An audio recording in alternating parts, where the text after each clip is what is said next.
고려 문화의 발달, 요 부분을 우리가 6가지의 그 주제로 한번 볼 건데요. 그 첫 번째가 이제 고려의 불교입니다. 이 고려시대 불교 같은 경우에는 국가의 지원으로 크게 이제 발전을 하는데, 예를 들어서 우리 뭐 태조 때 보면은 뭐 훈요 10조에도 불교를 강조했던, 뭐 연등회나 팔관회 이런 걸 이제 잘 해라라는 그런 내용들이 있죠. 자, 그다음에 뭐 왕사 또는 뭐 국사라는 이제 왕사나 국사제도,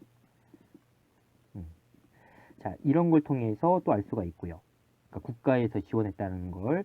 또 뭐 광종 때 보면 우리 과거제가 시행이 과거제가 시행이 되는데, 이 과거제에 보면은 승과라는 제도가 있었다라는 거죠. 자, 이런 걸 통해서 국가에서 많이 이제 지원을 했다라는 거를 또 알 수가 있고, 또 이제 대장경을 편찬했다. 자, 등등등. 자, 이런 걸 통해서 국가의 지원으로 이제 크게 발전을 하고 국교의 역할을 했다. 국가 종교의 역할을 했다라는 겁니다. 자, 이러한 상황에서 우리가 이제 그 통일신라 시기 보면 불교가 크게 두 개의 종파로 나눠진다고 그랬어요. 자, 교종과 그다음에 선종 이렇게 나눠지는데, 교종 안에는 5교, 그러니까 5개의 종파가 또 나눠지고요. 선종은 구산 이렇게 또 나눠진다라는 거죠. 서로 이제 막 싸운다라는 거야. 교종의 여러 종파가 대립하고 선종 교종의 갈등이 벌어지는 상황 속에서, 자, 불교 통합 운동이 벌어졌다라는 거예요. 통합 운동.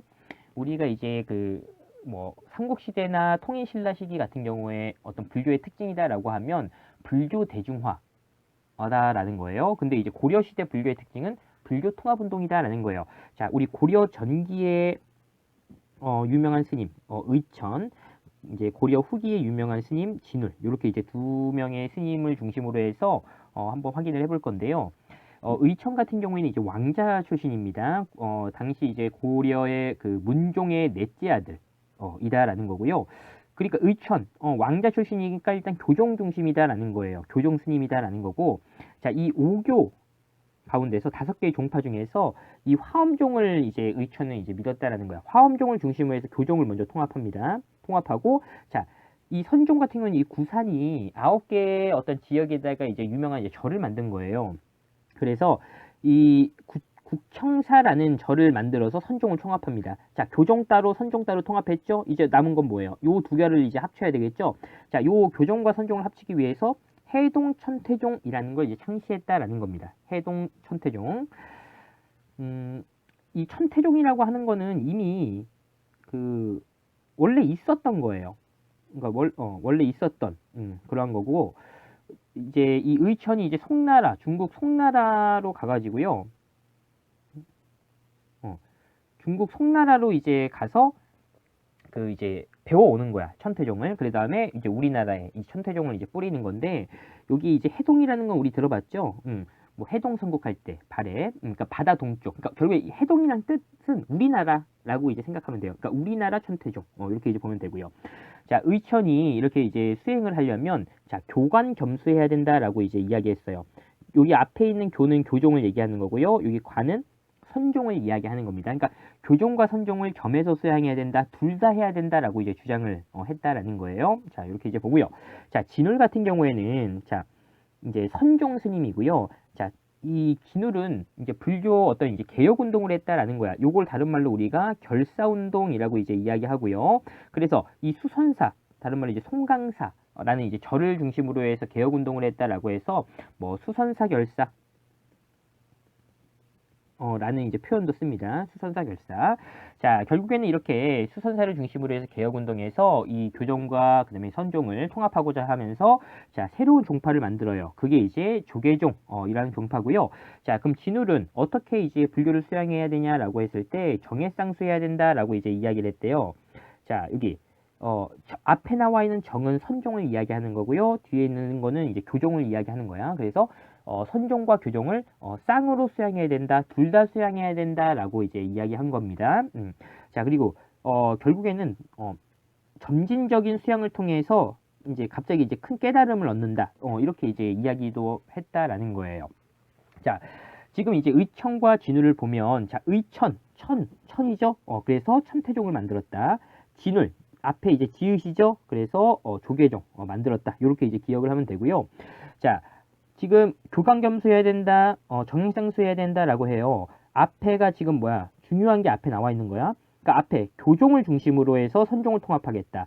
진울은 선종을 중심으로 해서 교종을 통합하겠다라고 이제 이야기한다라는 거예요. 자, 이렇게 해서 우리가 이제 스님, 고려시대 스님에 대해서 정리를 해봤고요. 자, 그 다음에 두 번째 주제는 불상과 탑입니다. 요거 같은 경우에는 여러분들, 뭐 이제 그 명칭도 명칭이지만 명칭을 기억하는 것보다 더 중요한 거는 어떻게 생겼나. 딱 이 불상이나 탑을 딱 보고 아 이게 어떤 거다 이렇게 이제 좀 이렇게 기억을 할 수가 있어야 됩니다. 알아볼 수가 있어야 돼요. 그 특징과 함께 자 불상 보면은 처음에는 초기에는 철불이 유행합니다. 그러니까 철로 만든 불상이다 이런 뜻이에요. 자 유명한 게 하남, 하사창동, 철조 석가열애자상이라는 이제 불상이고요. 우리가 교과서 131페이지에 보면 나와 있으니까 참고로 우리가 확인하고요. 자 그 다음에 또 거대한 석불 돌로 만든 불상이 이제 만들어졌는데 특징은 불균형하다라는 거예요. 자, 관촉사 석조미륵보살입상 마찬가지로 131페이지 밑에 있는데 요거는 우리가 이제 머리가 이렇게 이제 크다라는 거고요. 이천동 마해열의 입상 같은 경우에는 머리는 자꾸 몸이 이렇게 크다라는 거죠. 불균형하다라는 게 이제 특징이다라는 거예요. 꼭 우리가 교과에서 그림도 함께 여러분들 확인하세요. 자, 그 다음에 탑을 보면 우리가 예를 들어서 신라 같은 경우에는 뭐 특징이 3층 탑이 유행했다라는 거죠. 자, 고려시대 같은 경우에는 다각 다층 탑이 유행했다라는 거예요. 여기 지금 약간 이제 오타가 났는데 지금 여기 현입니다. 현. 개성 현화사 7층 석탑 이렇게 이제 확인할 수가 있고요. 이게 이제 고려 초기예요. 고려 초. 현화사 7층 석탑이 만들어졌고 그 다음에 이제 두 번째 고려 전기의 가장 유명한 탑이야. 고려 전기의 가장 유명한 탑 월정사 8각 9층 석탑. 우리 그 강원도 평창에 있는 거고요. 송나라의 영향을 받았다라는 겁니다. 자, 요거 우리 요것도 이제 131페이지에 있으니까 참고를 해보고요. 그 다음에 이제 우리 고려 이제 그 후기죠. 그러니까 전기 후기 이제 크게 두 가지로 나눴을 때. 이 경천사지 10층 석탑, 요거는 이제 원간석기 때 만들어진 탑이에요. 원나라의 영향을 당연히 받았겠죠. 자, 우리가 교과서 126쪽에 있는 거고요. 지금 이제 그 전기, 후기, 이 유명한 이제 탑들 보면은 각이 많고요. 8각, 그 다음에 9층, 10층 막 이렇게 해가지고요. 층수가 높다라는 거죠. 자, 요러한 이제 특징들 여러분들 꼭 확인을 해보고요. 자, 그 다음은 우리가 이제 자기를 한번 볼게요. 자기. 자기라는 건 이제 도자기를 이야기하는 거고요. 이 고려시대 하면 청자가 유명하다라는 거예요. 고려 청자. 근데 초반에는 이 순수청자라고 해서 아무 무늬가 없는 청자가 만들어져요. 무늬가 없다. 이 다른 말로 우리가 이제 요 순수청자를 순청자라고도 얘기합니다. 자 그러다가 12세기 중반에 오면 우리 고려의 독자적인 기법으로 만든 상감청자가 만들어진다라는 거예요. 상감법을 활용해서 만들어지는 상감청자. 이제 초벌구이 한번 한 다음에 거기다가 이제 그 홈을 파가지고요. 그 홈에다가 뭐 이제 다른 색깔 흙을 이렇게 이제 덧입혀가지고요. 유약을 바른 다음에 이제 굽는 거예요. 구우는 거예요. 그걸 이제 상감청자라고 하고요. 자, 13세기에 이제 번성 이게 많이 만들어졌다가 원간석기 때부터 이제 쇠퇴를 합니다. 그러다가 고려 말에 뭐 분청사기, 요거는 조선 초에도 만들어져요. 분청사기 같은 경우에는 이제 청자 만드는 흙과 다른 흙을 이제 섞어서 만들었다라는 거예요. 그래서 이 일반 청자보다 약간 더 어두워요, 색깔이. 자, 그렇게 이제 확인할 수가 있고요.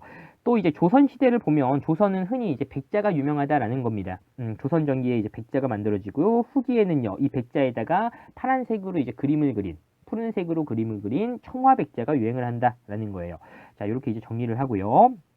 자, 그 다음에 네 번째 주제는 이제 학문으로서 이제 성리학이라는 학문인데, 자, 남송시대의 주의라는 사람이 집대성했다. 자, 다른 말로 이제 뭐 주자라고도 이제 부릅니다. 자, 우주의 원리와 인간의 어떤 심성을 탐구하는 학문이다라는 거고요. 자, 유학을 이제 어떤 집대성에서 만든 거예요. 자, 그러니까 유학의 한 종류입니다. 이 성리학도.